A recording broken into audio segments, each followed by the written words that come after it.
యేసు ప్రభు వారు ఈ గలిలయ సముద్రం, దీనిని గెన్నేసరత్ అని పేరు పెట్టారు. దీనికి తిబేరియా సముద్రం అంటారు. దీన్ని కొన్ని పేర్లు పెట్టి పిలుస్తుంటారు ఈ గలిలయని. ఇది ఒక చెరువు టైప్ ఉంటుంది అనమాట, ఒక లేక్ లాగా ఉంటుంది, ఒక సరస్సు లాగా. ఈ గలిలయలో ఉన్నటువంటి ఆశీర్వాదం చూడండి.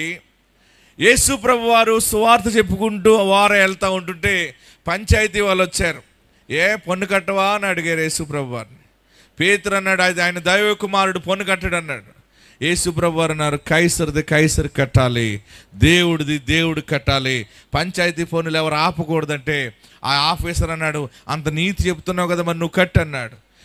కట్టండి రా అంటే ఎవరి దగ్గర రూపాయలు లేవు.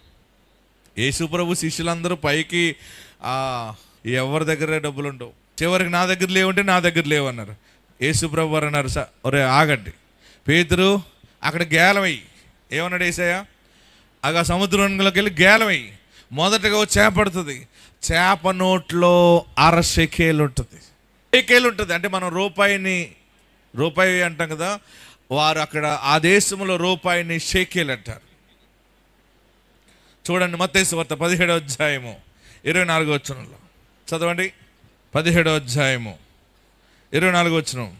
వారు కపెర్నహూముకు వచ్చినప్పుడు 1/2 షెకేలు అను పన్ను వసూలు చేయువారు పేతురు నద్దకు వచ్చి మీ బోధకుడు ఈ 1/2 షెకేలు చెల్లింపుడా అని అడుగగా చెల్లించుననెను.